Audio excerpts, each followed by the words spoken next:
Assalamu alaikum. Welcome to my channel Shuvo Computer Sales and Service Center. Viewers, আমরা আজকে কথা বলবো ল্যাপটপের একটি সেকশন, যেমন হচ্ছে ডিসি টু ডিসি। হ্যাঁ, আসলে মূলত ডিসি টু ডিসিটা কি, সেটা কিভাবে কাজ করে।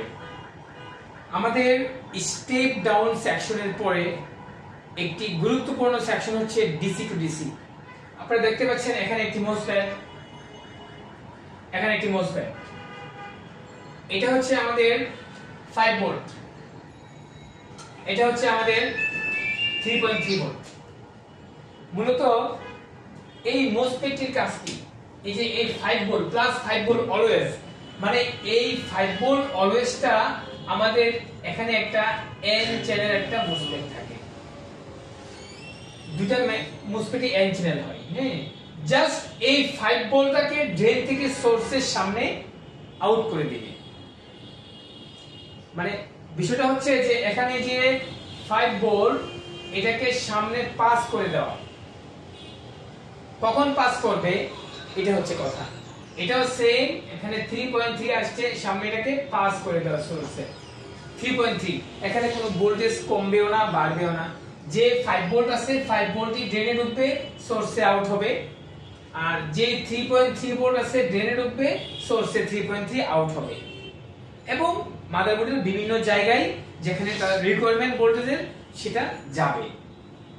এখন কখন যাবে? এই 5 ভোল্ট ড্রেনে এসে দাঁড়ায় থাকবে, এই 3.3 ড্রেনে এসে দাঁড়ায় থাকবে যখন আয়ু থেকে, আমাদের আয়ু দেখতে পাচ্ছেন, আয়ু থেকে একটা সিগন্যাল আইসি এই মোসফেটকে গেট করবে। আমরা কিন্তু প্রিভিয়াস যে ক্লাসগুলোতে আমরা যে সমস্ত সেকশন নিয়ে কথা বলছি, সবসময় দেখছি যে মোসফেটে ভোল্টেজ দাঁড়ায় থাকে, কোনো না কোনো আইসি তাকে গেট করার পরেই সে সোর্সে আউট করে। বিষয়টা এরকম না? তাহলে এটাও সেম, যে একটা এন চ্যানেল মোসফেটের এখানে অবশ্যই হাই ভোল্টেজ লাগবে। এখন আমার এখানে ইনপুট কত? 5 ভোল্ট ইনপুট, ড্রেনে ইনপুট 5 ভোল্ট। এখন আমার সোর্সে আউট করবে 5 ভোল্টই। তাহলে আমার এখানে যদি এন চ্যানেল মোসফেট হয়, তাহলে মিনিমাম কত ভোল্টেজ দরকার আমার এখানে গেটে? কেউ বলতে পারবা?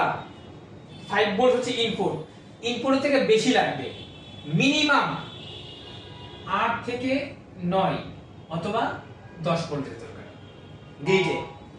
তো এই গেট ভোল্টেজটা দিবে কে? আয়ু থেকে, না? খুব সিম্পল একটা বিষয়। এখন আমি যখন দেখবো ড্রেনে ভোল্টেজ পাইছি, সোর্সে ভোল্টেজ নাই, তাহলে সর্বপ্রথম আমি কোথায় চেক দিব? গেট করছে কিনা। এক্স্যাক্টলি, আমার এই মোসফেটকে গেট করছে কিনা, আমার এই মোসফেটকে গেট করছে কিনা। তাই এই গেট করবে আয়ু। আমরা নিশ্চয়ই মাঝখানে আয়ু থেকে আমরা পাইতে পারি কি? ক্যাপাসিটর পাইতে পারি, আমরা কি পেতে পারি? রেজিস্ট্যান্স পেতে পারি, তাই না? দুইটা কম্পোনেন্ট মাঝখানে পেতে পারি ফিল্টার করার জন্য বা ভোল্টেজকে লিমিট করার জন্য। তাহলে এই সার্কিটটি খুবই ইম্পর্টেন্ট ল্যাপটপের জন্য। ডিসি টু ডিসি কি? DC two DC. যে কোনো মাদারবোর্ডে দুইটা মোসফেট থাকবে, এটা খুঁজে নিতে হবে।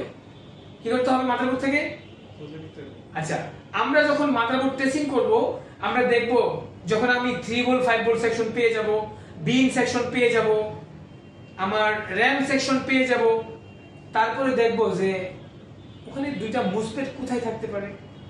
কারণ আমরা তো ওই সেকশনগুলো পেয়ে গেছি, তার মানে যে দুইটা মোসফেট থাকবো ওই দুইটা মোসফেট হতে পারে এই ডিসি টু ডিসি মোসফেট।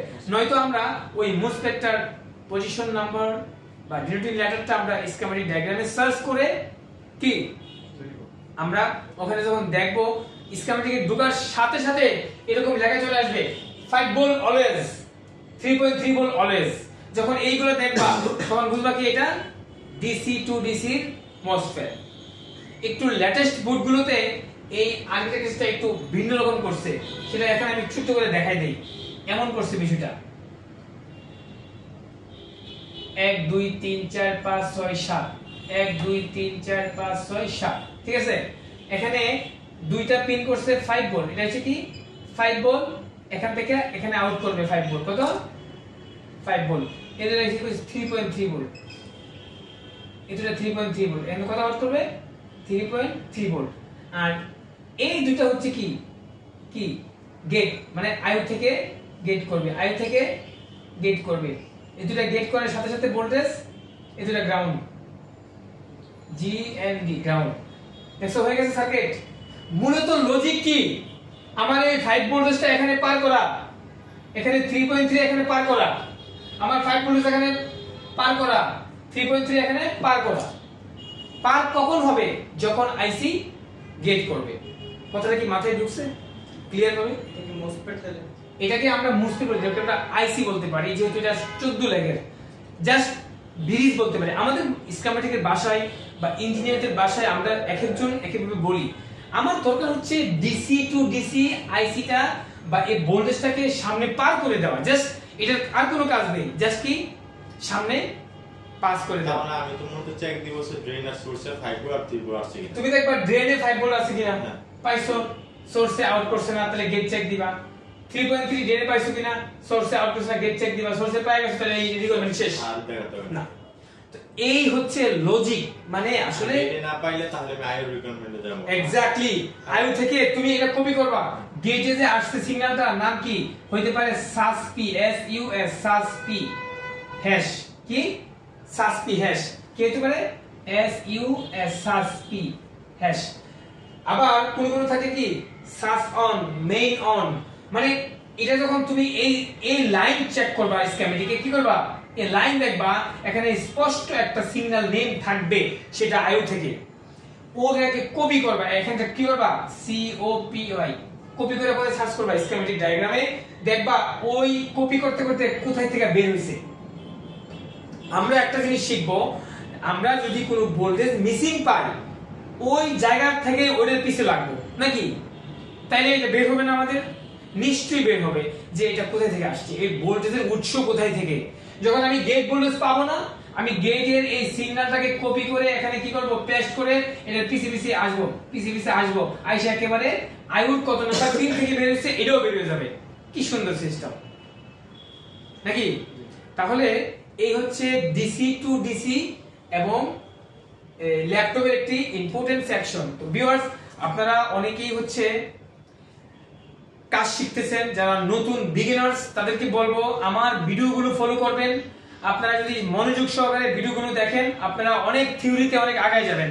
থিওরিও মাথায় থাকতে হবে, শুধু প্র্যাকটিক্যালে হবে না, আবার শুধু থিওরি দিয়েও হবে না, প্র্যাকটিক্যালও লাগবে। সো দুইটার সমন্বয়ে, দুইটা জিনিসের প্র্যাকটিক্যাল এন্ড থিওরির সমন্বয়ে আপনি একজন কমপ্লিট চিপ লেভেল ইঞ্জিনিয়ার হতে পারবেন যদি মনোযোগ সহকারে ভিডিও ক্লাসগুলো ফলো করেন। আমাদের এই কোর্সের মেয়াদ হচ্ছে আনলিমিটেড।